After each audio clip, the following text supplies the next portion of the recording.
નમસ્કાર મિત્રો, ઈશ્વરીય તત્વનું એમના દૈવી ઐશ્વર્યોનું આપણે બહુ બધું વર્ણન આગળના અધ્યાયોમાં સાંભળ્યું. હવે એને જોવાનો, એને અનુભવવાનો પ્રયત્ન કરીએ. વાત કરીએ શ્રીમદ ભગવદ્ ગીતાના અધ્યાય 11 વિશ્વરૂપ દર્શન યોગની. અહીં કૃતજ્ઞ ભાવથી અર્જુન ભગવાન શ્રી કૃષ્ણને કહે છે કે હે માધવ, આપે જે અત્યંત ગૂઢ આધ્યાત્મિક વિષયોનો મને ઉપદેશ આપ્યો છે, મારી યોગ્યતા ન હોવા છતાં એને અવગણીને જે અલૌકિક ભાવ તમે મને સંભળાવ્યો છે તેનું શ્રવણ કરીને મારો મોહ હવે દૂર થયો છે. હે કમળનયન, જીવ માત્રની ઉત્પત્તિ અને વિલયનો ભાવ હવે મને સમજાઈ ગયો છે. તમારા અવિનાશી મહિમાનો પણ મેં અનુભવ કર્યો છે. હે પરમેશ્વર, આપ સર્વસમર્થવાન છો. આપ શક્તિ, બળ, તેજયુક્ત, અસીમ, અનંત જ્ઞાનવાન છો. સાંભળ્યું અને સમજ્યું, પરંતુ હવે ઈચ્છા છે તમારા વિરાટ રૂપના દર્શનની. હે પ્રભુ, જો હું વિશ્વરૂપના દર્શનનો અધિકારી લાગતો હોઉં તો કૃપા કરીને મને આપના અનંત વિશ્વરૂપના દર્શન કરાવો. મારા મનની પ્રબળ લાલસાને શાંત કરો. હવે પૂર્ણ પુરુષોત્તમ પરમેશ્વર કહે છે કે હે અર્જુન, હવે તું મારી વિભૂતિઓને જો. સેંકડો હજારો પ્રકારના દૈવી તથા વિવિધ વર્ણોવાળા રૂપોને જો. મારા અસંખ્ય ભાવોમાં એક જ ભાવને જો. મારા અનેક રૂપો છે, અનેક કર્મો છે, છતાં હું તો એક જ છું. હે ભરતવંશી, મારા અલૌકિક રૂપને જો. હવે તું અહીં આદિત્યો, વસુઓ, રુદ્રો, અશ્વિની કુમારો, મરુતો તથા અન્ય દેવોના વિભિન્ન રૂપોને જો. એવા અનેક આશ્ચર્યમય રૂપોને જો કે જેમને પૂર્વે કોઈએ ક્યારેય જોયા નથી કે સાંભળ્યા પણ નથી. કેમ કે મારા આ રૂપમાં સમગ્ર બ્રહ્માંડ છે. ભૂત, ભવિષ્ય અને વર્તમાન બધું જ અહીં વિદ્યમાન છે. સમગ્ર જગતનું સ્થાવર અને જંગમ બધું જ તું મારા આ રૂપમાં જોઈ શકીશ, પરંતુ તું મને તારી આ સામાન્ય આંખોથી જોઈ શકીશ નહીં. તેથી હું તને દિવ્ય નેત્રો આપું છું. હવે તું મારા યોગ ઐશ્વર્યોને જો. કુરુક્ષેત્રના રણ મેદાનમાં થઈ રહેલી લીલાઓનું વૃત્તાંત સંભળાવતો સંજય ધૃતરાષ્ટ્રને કહે છે કે હે રાજન, હવે સર્વ યોગ શક્તિના સ્વામી એવા ભગવાન શ્રી કૃષ્ણએ અર્જુનને પોતાના વિશ્વરૂપનું દર્શન કરાવ્યું. ઈશ્વરનું આ અલૌકિક દિવ્ય તેજોમય રૂપનું દર્શન કરીને અર્જુનની સાથે હું પણ કૃતાર્થ થઈ ગયો. અર્જુને તે વિશ્વ રૂપમાં અસંખ્ય મુખ, સૂર્ય ચંદ્ર સમા અસંખ્ય નેત્ર અને અનેક આશ્ચર્યમય દ્રશ્યો જોયા. આ રૂપ અનેક દિવ્ય આભૂષણોથી અલંકૃત હતું તથા અનેક દિવ્ય શસ્ત્રોથી સજ્જ હતું. તે દૈવી માળાઓ તથા વસ્ત્રથી શોભતું હતું અને અનેક સુગંધી દ્રવ્યોના વિલેપનવાળું હતું. બધું જ આશ્ચર્યમય, તેજોમય, અસીમ તથા સર્વવ્યાપક હતું. આકાશમાં હજારો સૂર્ય એક જ સમયે એક સાથે ઉદય પામે તો તેમનો પ્રકાશ પણ આ વિશ્વરૂપના દેદીપ્યમાન તેજ સમાન થઈ શકે નહીં. અર્જુનને ભગવાનના વિશ્વ રૂપમાં એક જ સ્થાનમાં રહેલા હજારો ભાગોમાં વિભક્ત બ્રહ્માંડના અનંત આવિર્ભાવોનું દર્શન થયું. ત્યારે મૂંઝાયેલા, આશ્ચર્યચકિત થયેલા તેમજ રોમાંચિત થયેલા અર્જુને પ્રણામ કરવા પોતાનું મસ્તક નમાવ્યું અને હાથ જોડી પરમેશ્વરની સ્તુતિ કરવા લાગ્યો. અર્જુન કહે છે કે હે પરમેશ્વર, હું આપના દેહમાં સર્વ દેવોને તથા અન્ય વિવિધ જીવોને એકત્ર થયેલા જોઈ રહ્યો છું. હું કમળના આસન પર બિરાજમાન બ્રહ્માજીને તેમજ શિવજીને તથા સર્વ ઋષિઓ અને દિવ્ય સર્પોને જોઈ રહ્યો છું. હે જગન્નાથ, હું આપના દેહમાં અનેકાનેક હસ્ત, ઉદર, મુખ તથા ચક્ષુઓને જોઈ રહ્યો છું કે જે સર્વત્ર વ્યાપ્ત છે અને અંતવિહીન છે. આપના સ્વરૂપનું દર્શન કરવું દુષ્કર છે, કારણ કે તેનું દેદીપ્યમાન તેજ પ્રજ્વલિત અગ્નિ અથવા સૂર્યના અગાધ પ્રકાશની જેમ સર્વવ્યાપી છે. તેમ છતાં અનેક મુકુટો, ગદાઓ તથા ચક્રોથી વિભૂષિત એવા એ તેજસ્વી રૂપનું હું દર્શન કરું છું. આગળ પાછળ આસપાસ બધે જ તમે દેખાઓ છો. આ રૂપ તમારું અતુલનીય છે. આપ જ પરમ આદ્ય શ્રેય તત્વ છો. આપ જ સમગ્ર બ્રહ્માંડના અંતિમ આશ્રય રૂપ છો. આપ જ અવ્યય છો અને સનાતન પુરુષ છો. આપ જ અનાદિ ધર્મના રક્ષક છો. આ મારો મત છે. આપ આદિ મધ્ય તથા અંતથી રહિત છો. આપની ભુજાઓ અગણિત છે અને સૂર્ય તથા ચંદ્ર તમારી આંખો છે.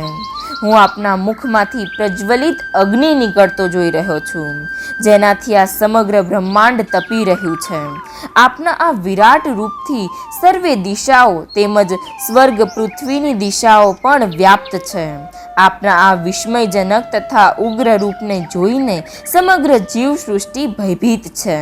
દેવોના સમૂહો આપના શરણે આવી રહ્યા છે અને આપનામાં પ્રવેશી રહ્યા છે. કેટલાક ભયભીત થઈને હાથ જોડી આપની પ્રાર્થના કરી રહ્યા છે. મહર્ષિઓ અને સિદ્ધ યોગીઓ કલ્યાણમયી ભાવથી આપની સ્તુતિ કરી રહ્યા છે. શિવજીના સર્વ આવિર્ભાવો, આદિત્યો, વસુઓ, સાધ્યો, વિશ્વદેવો, બંને અશ્વિની કુમારો, મરુદગણ, પિતૃગણ, ગંધર્વ, યક્ષ, અસુર તથા સિદ્ધ દેવો એ બધા જ આપનું દર્શન વિસ્મયપૂર્વક કરી રહ્યા છે.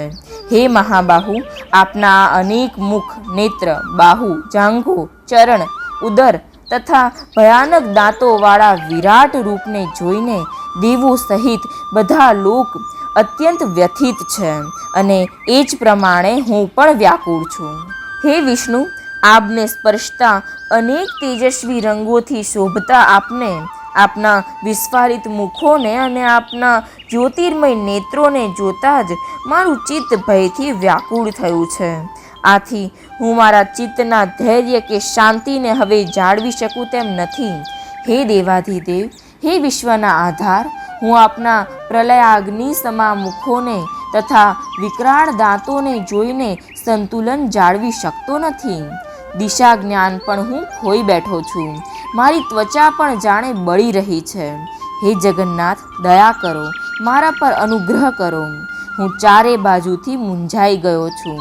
ધૃતરાષ્ટ્રના બધા પુત્રો પોતાના સર્વે સહાયક રાજાઓ સહિત તથા ભીષ્મ, દ્રોણ, કર્ણ તેમજ અમારા મુખ્ય યોદ્ધાઓ પણ આપના વિકરાળ મુખોમાં પ્રવેશ કરી રહ્યા છે.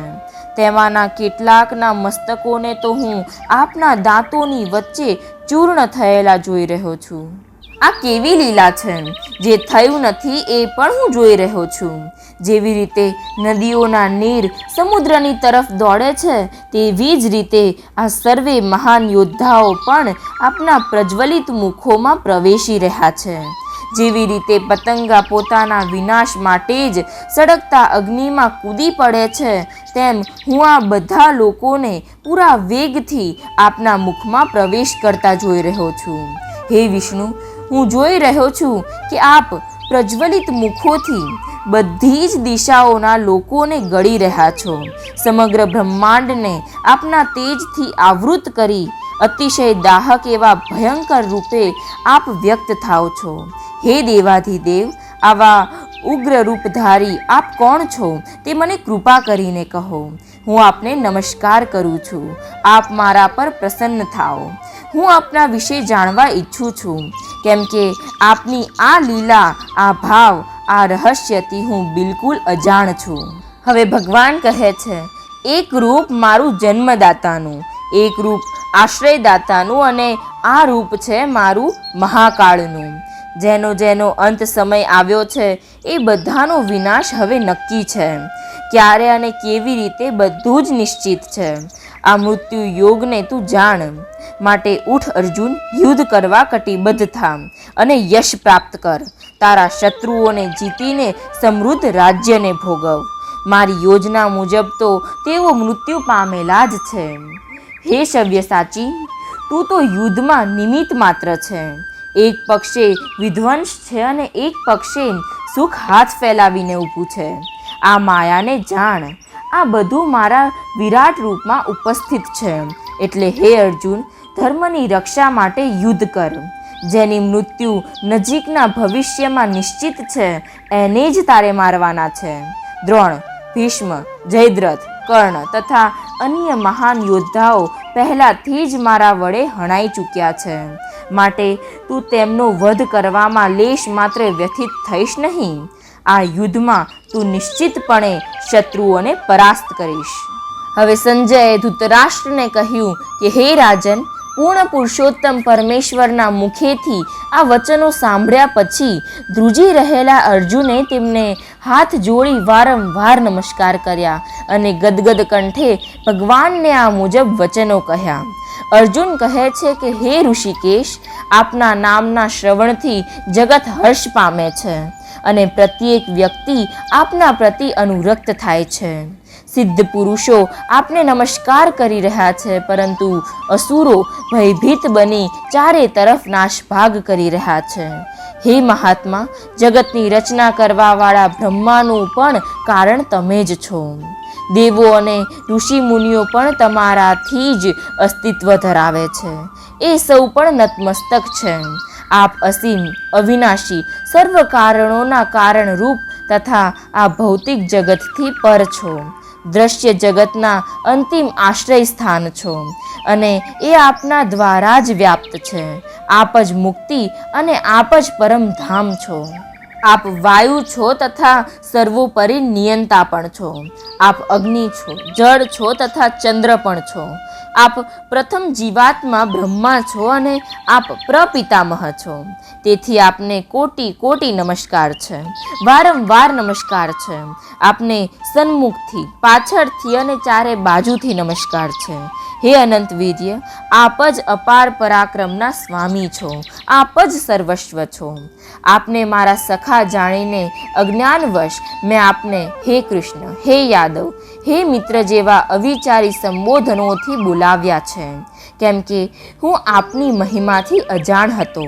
મેં મૂર્ખામીથી કે પ્રેમવશ જે કંઈ અપરાધ કર્યા છે એને ક્ષમા કરો. હું મૂઢમતી તમને ન જાણી શક્યો કે ન ઓળખી શક્યો. મેં ઘણીવાર ચાલતા ફરતા, સૂતા ઉઠતા, ખાતા પીતા, એકાંતમાં, જાહેરમાં આપનો અનાદર કર્યો છે. હે અચ્યુત, કૃપા કરી મારા આ સર્વ અપરાધો ક્ષમા કરો. આપ આ સંપૂર્ણ જગતના સ્થાવર અને જંગમ સર્વના પિતા છો. આપની સાથે તુલના કરી શકાય એવો કોઈ આપનો સમોવડિયો નથી. તો પછી આપથી અધિક શ્રેષ્ઠ કોણ હોઈ શકે? તેથી હું આપને સાદર સાષ્ટાંગ પ્રણામ કરું છું અને આપની કૃપાની યાચના કરું છું. જેવી રીતે પિતા પુત્રનું ઉદ્ધત વર્તન સહન કરે છે, એક મિત્ર પોતાના મિત્રનું તોછડું વર્તન સહી લે છે, પતિ પત્નીનો અપરાધ સહન કરી લે છે, તેમ આપ કૃપા કરી આપના પ્રતિ થયેલા મારા અપરાધોને ક્ષમ્ય ગણશો. આપના આ વિશ્વરૂપના દર્શન કરીને હું આનંદ વિભોર થયો છું, પરંતુ તેની સાથે મારું મન ભયથી વિચલિત પણ થયું છે. હે દેવેશ, હે જગદાધાર, આપ મારી ઉપર પ્રસન્ન થાઓ અને મને આપના એ સૌમ્ય રૂપનું પુનઃ દર્શન કરાવો. હું આપના મુકુટધારી ચતુર્ભુજ સ્વરૂપના દર્શન કરવા ઈચ્છું છું, જેમાં આપ ભુજામાં શંખ, ચક્ર, ગદા તથા પદ્મ ધારણ કરો છો. મારી આ અભિલાષા પૂર્ણ કરો. હવે ભગવાન કહે છે કે હે અર્જુન, તું મારો પ્રિય સખા છે. તારી ભક્તિ, તારી નિર્મળ પ્રાર્થનાથી પ્રસન્ન થઈને મેં મારી અતરંગ શક્તિ દ્વારા મારા આ પરમ વિશ્વરૂપના તને દર્શન કરાવ્યા છે. આની પૂર્વે અન્ય કોઈએ આ અનંત તથા દેદીપ્યમાન તેજોમય આદ્ય રૂપને ક્યારેય જોયું નથી, કારણ કે આ ભૌતિક જગતમાં મારા આ રૂપનું દર્શન ન તો વેદોના અધ્યયનથી કે ન તો યજ્ઞ કરવાથી, ન દાનથી કે ન તો સત્કર્મથી, ન દિવ્ય જ્ઞાનથી કે ન તો કઠોર તપથી થઈ શકે છે. તું મારા આ ભયાનક રૂપને જોઈને અત્યંત વ્યથિત થયો છે તથા મૂંઝાઈ પણ ગયો છે, પરંતુ હવે તું આ સર્વ વ્યથામાંથી મુક્ત થા. હવે તું શાંત ચિત્ત થઈ તને ગમતા મારા આ ચતુર્ભુજ રૂપનું દર્શન કરી શકે છે. સંજયે ધૃતરાષ્ટ્રને કહ્યું. અર્જુનને આ પ્રમાણે કહ્યા પછી પૂર્ણ પુરુષોત્તમ પરમેશ્વર કૃષ્ણએ લઈ તેમનું ચતુર્ભુજ રૂપ બતાવ્યું અને છેવટે પોતાનું દ્વિભુજ મનુષ્ય રૂપ બતાવી ભયગ્રસ્ત અર્જુનને નિર્ભયતા પ્રદાન કરી. ભગવાનને તેમના મૂળ રૂપમાં જોઈને અર્જુન કહે છે કે હે જનાર્દન, આપનું આ મધુર શાંત સૌમ્ય રૂપનું દર્શન કરીને મારું ચિત્ત શાંત થયું છે અને હું મારી મૂળ પ્રકૃતિને પુનઃ પામ્યો છું. ત્યારે ભગવાન કહે છે કે મારું ચતુર્ભુજ વિષ્ણુ રૂપ માયાતીત અને દિવ્ય ગુણોથી યુક્ત છે, જે દુર્લભ છે. દેવો પણ મારા આ દિવ્ય રૂપના દર્શન કરવાનો અવસર સદૈવ શોધતા રહે છે. મારું આ ચતુર્ભુજ રૂપ વેદોથી, તપથી, દાનથી કે યજ્ઞથી પણ જોઈ શકાતું નથી. માત્ર અનન્ય ભક્તિથી જ મારા આ રૂપના દર્શન સંભવિત છે. હે અર્જુન, જે મમતા, આશક્તિ, અહમ ત્યાગીને સર્વસ્વ મને સમર્પિત કરીને માનસિક તર્ક વિતર્કના સંસર્ગ દોષથી રહિત થઈને કર્તવ્ય કર્મ કરે છે, મારી શુદ્ધ ભક્તિમાં પરાયણ રહે છે, મને જ જીવનનું પરમ ધ્યેય માને છે અને જે જીવ માત્ર પ્રત્યે કરુણા અને મૈત્રી ભાવ રાખે છે તે મારામાં જ આત્મસાત થઈ જાય છે. અર્જુન વિશ્વરૂપના દર્શનથી ધન્ય થયો અને આપણે એ વિરાટ રૂપના વર્ણનનું શ્રવણ કથન કરીને બળભાગી બન્યા. અહીંયા અધ્યાય પૂર્ણ થાય છે. તો પાછા મળીશું આવતા રવિવારે. વાત કરીશું અધ્યાય 12 ભક્તિ યોગની. ત્યાં સુધી રાધે રાધે.